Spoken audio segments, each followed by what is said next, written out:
Sudah sebulan perang Palestina Israel dan korban yang meninggal itu udah sampai 11.000 lebih.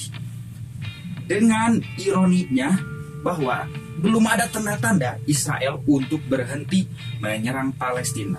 Yang kita bisa lakukan cuma boikot, kirim bantuan, yang itu juga sebenarnya dipersulit oleh pemerintah Israel. Bahkan negara-negara Arab dengan egoisnya nggak membuka perbatasan mereka. Kalau kita lihat ironi-ironi ini, sebenarnya sebagai masyarakat Islam, kita harus malu. Di mana ada saudara-saudara kita yang lagi dibantai, tapi kita tidak bisa melakukan hal yang lebih besar dari sekedar boikot dan juga donasi. Mungkin kalau ada negara maju di negara Islam, mereka bisa melobi Amerika dan negara-negara Eropa. Mungkin dengan perdagangan ekonominya karena mereka maju sehingga pengaruh ekonominya besar untuk negara lain. Ataupun mungkin negara Arab yang memiliki militer yang kuat banget selevel Rusia dan Amerika gitu. Sehingga mereka bisa mengancam dengan ancaman militer. Tapi buktinya sampai sekarang bahkan Iran pun yang dianggap paling kuat dan punya nuklir belum terlihat pergerakannya, cuma mengancam ini nanti bakal ikut campur dan sebagainya. Tapi nggak ada pergerakan. Nah, suatu ironi ini sangat menyakitkan. Dan gini, di saat video ini dibuat, gue juga akan menerangkan kepada kalian dan mempelajari dengan perspektif yang luas gimana negara-negara Arab bisa, ataupun negara Islam juga, Indonesia dan Malaysia dan sebagainya, bisa melakukan hal yang tanda kutip sama yang dilakukan Israel terhadap Palestina, atau minimal menyeimbangkan kekuatan kepada barat-barat ini dengan memiliki perspektif yang luas. Gue jelasin di helikopter view. Helikopter. Parakoper. Dengan helikopter view ini, kita bisa melihat masalah ini dari atas langit. Jadi masalah ini sebenarnya bisa ditarik jauh. Kalau kalian bahas tentang sejarah Nabi gitu, tentang Nabi Ibrahim yang menurunkan Yahudi, Kristen, Islam dan sebagainya, ya bisa berdebat ini itu. Kalau perlu bahas sejarah, mundur banget ke peradaban pertama di dunia, peradaban Sumeria, ataupun mungkin peradaban pertama Homo sapiens yang keluar dari benua Afrika menuju daerah sabit kesubur, gitu. Ya daerah Lepan, Mesopotamia dan sekitarnya, di mana pada saat itu manusia berebut tentang sumber daya. Nah, jadi kalau kalian lihat Arab ataupun daerah-daerah sekitarnya sekarang gitu, pasti yang kalian lihat itu gurun gitu, daerah-daerah yang gak subur. Berbeda mungkin kalau di kita. Bahkan kalau di kitab suci, daerah kita itu selevelnya dengan surga karena banyak daerah hijau dan subur. Nah, untuk dalam tanda kutip menikmati surga itu, bangsa Arab harus berebut daerah-daerah tanah subur, yaitu daerah Levan dan Mesopotamia sekarang dan juga sebagian Mesir. Makanya di peradaban-peradaban, di sejarah-sejarah, daerah-daerah sungai itu bisa menciptakan peradaban besar. Contohnya ada sungai Nil, sungai terlebar gitu, terpanjang kayak Amazon gitu. Akhirnya muncul peradaban Mesir kuno, mereka bisa bikin piramida dan sebagainya. Ataupun mungkin sungai Efrat dan Tigris gitu. Bahkan di kitab suci, mau itu di Yahudi, Kristen, Islam, itu dimasukin itu sungai itu. Saking bermanfaatnya di kehidupan manusia. Bahkan kalau di Perjanjian Lama dan Perjanjian Baru itu dianggap daerah surga gitu. Akhirnya manusia bisa menciptakan peradaban pertama, kerajaan besar pertama. Bercocok tanam di sana itu pun tercatat itu pertama gitu, yaitu daerah Efrat dan Tigris, yang mungkin kalau sekarang itu antara Irak dan Iran. Akhirnya muncul gitu kerajaan Mesopotamia, Babilonia, Assyria dan sebagainya gitu, yang disebut itu peradaban manusia pertama yang ditemukan ya sampai sekarang gitu. Terus juga akhirnya di situ muncul lagi suksesor kerajaan-kerajaannya. Tapi yang perlu dicatat bahwa peradaban itu sangat berdarah di sana. Karena untuk memperebutkan daerah-daerah subur, mereka harus bikin mungkin kabilah-kabilah, suku-suku, tribal-tribal untuk memperebutkan daerah tersebut. Karena itu sumber dayanya terbatas. Sehingga kalau di dalam Islam itu bangsa-bangsa jahiliyah itu sangat barbar, haus akan perang karena mereka terlatih ataupun ini mereka dilatih oleh alam, dituntut oleh alam untuk bisa berperang, memperebutkan daerah-daerah subur sehingga mereka bisa bertahan hidup dan bercocok tanam dan akhirnya berperadaban besar. Sehingga kalau kita tarik ke zaman sekarang, sebenarnya otak manusia di peradaban pertama sekitar 20.000 tahun ke belakang gitu, dengan Sumeria dan sebagainya, dengan zaman sekarang otaknya itu gak terlalu beda, sehingga wataknya pun gak terlalu beda. Bangsa-bangsa daerah Arab, Mesopotamia, Mesir, dan Afrika Utara yang agak ke timur-timuran dikit gitu, itu terbiasa dengan konflik. Ya contohnya kita bisa pelajari di Palestina sekarang, di mana negara-negara Arab tidak memiliki solidaritas. Bahkan dulu saat Israel pertama datang dan menyatakan kemerdekaannya di perang Yom Kippur, perang lainnya untuk mengusir Israel, terlihat mereka negara-negara tidak bisa bekerja sama. Bahkan yang paling ironis sekarang, dengan 11.000 korban, baik Fatah maupun Hamas tidak terlihat berkomunikasi ataupun bekerja sama supaya menyelesaikan konflik ini. Yang Fatah tetap aja melobi ke PBB untuk bisa melakukan kejahatan senjata, Hamas tetap aja nyerang Israel yang jelas-jelas Hamasnya kalah telak. Ini contoh real dari sejarah yang panjang dari dunia Arab. Mungkin kalau kalian mikirnya, oh manusia dulu kan emang berperang untuk memperebutkan sumber daya. Ya memang, tapi di peradaban-peradaban lainnya, akhirnya manusia memahami bahwa dengan berperang akhirnya tidak menghasilkan apa-apa, dan peradabannya pun harus mencapai waktu yang panjang untuk bisa beradab ya, dan begitu beradab. Akhirnya contohnya di Indonesia, motif kerajaan-kerajaan Indonesia pada zaman dulu justru saat menyerang negara ataupun kerajaan-kerajaan lain hanyalah untuk dalam tanda kutip memperbudak masyarakat dari kerajaan lain yang kalah untuk bisa menggarap tanah yang subur. Nah, karena di Indonesia tanahnya subur, jadi tidak berebut sungai, tidak berebut sumber daya alam yang terbatas, sehingga justru satu individu ataupun satu kerajaan itu butuh tenaga lebih untuk bisa memproses tanah-tanah yang ada di Indonesia. Sehingga di Nusantara dulu, di Indonesia dulu, cenderung malah kerajaan yang kalah itu dalam tanda kutip kalau sekarang di merger, disatuin kayak Goto gitu, Gojek sama Tokopedia, supaya memproduksi sumber daya lebih besar. Nah, lalu di zaman lebih modern, di zaman sekarang, negara-negara yang mungkin tahun 70-80-an itu tingkat kriminalnya bahkan barbar, bahkan kalau di Indonesia terkenal ini kayak supporter Persib yang Peking gitu. Kan kalau Peking aslinya, Peking aslinya di negaranya itu kan barbar gitu dan sebagainya. Nah, ini turunan-turunannya yang sekarang menjadi negara-negara Eropa Utara itu dulu kriminalnya tinggi gitu. Tapi sekarang penjara mereka kosong. Mereka menjadi negara paling bahagia di dunia, pendidikan terbaik di dunia. Kita sebut Finlandia, Denmark, Norwegia, dan negara-negara Eropa Utara gitu, Eropa Utara sebagainya. Apa yang mendasari mereka? Mereka melatih empati mereka di sekolah-sekolah. Bahkan orang tuanya pun dilatih empatinya supaya mereka tinggi empatinya untuk mendorong kerjasama. Ternyata berkompetisi memperebutkan tanah wilayah seperti Arab gak efektif. Yang efektif apa? Berkolaborasi. Sehingga sekarang mereka memiliki pendapatan per kapita paling tinggi dengan kerja cuma seminggu 4 hari 7 jam. Bayangin dengan kolaborasi. Nah, sedangkan di Arab dari mulai peradaban awal manusia sampai ada peradaban Islam sampai juga di Jazirah Arab ya, sebenarnya bukan Islam aja, di Mesopotamia dan Mesir juga. Sampai sekarang bahkan Ottoman pun di puncak-puncaknya peradaban mereka, terus sampai kolonialisme, mereka tidak memiliki kesempatan untuk mengembangkan diri mereka untuk bisa bekerja sama, sehingga akhirnya berkonflik terus. Akhirnya sekarang gak cuma Palestina ya, kalau kita nyebutin konflik di Arab Saudi yang kita anggap paling mewakili Islam, mereka menyerang ataupun perang dengan tetangga kecil mereka yaitu Yaman di selatan, ya.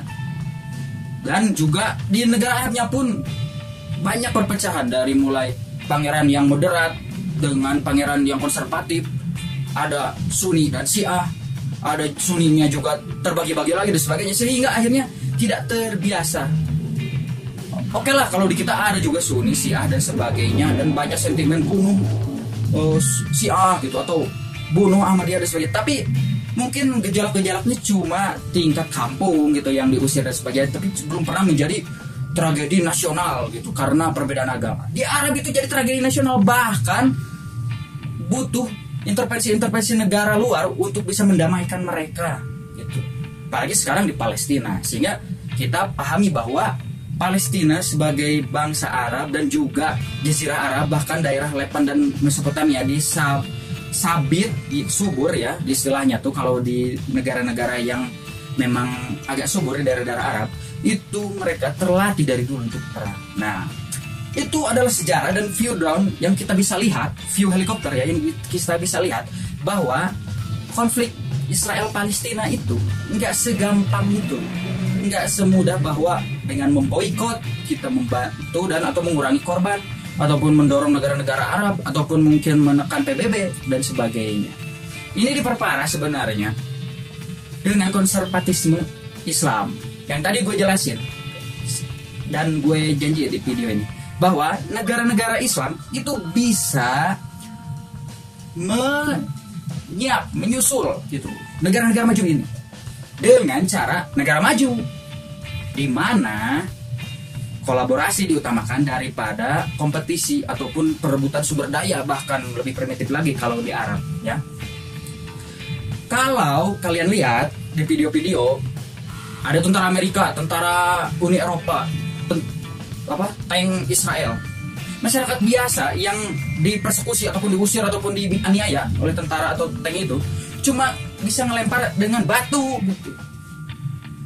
Ataupun mungkin lebih meningkat lagi dengan milisi-milisi kayak Hamas, mereka bisa mengebom itu, rudalnya sekitar 2000 rudal ngirimin, atau berapa ribu lah yang diklaim sama Hamas. Tapi mereka akhirnya dibombardir dengan lebih banyak rudal, tank dan tentara di Israel dan Palestina.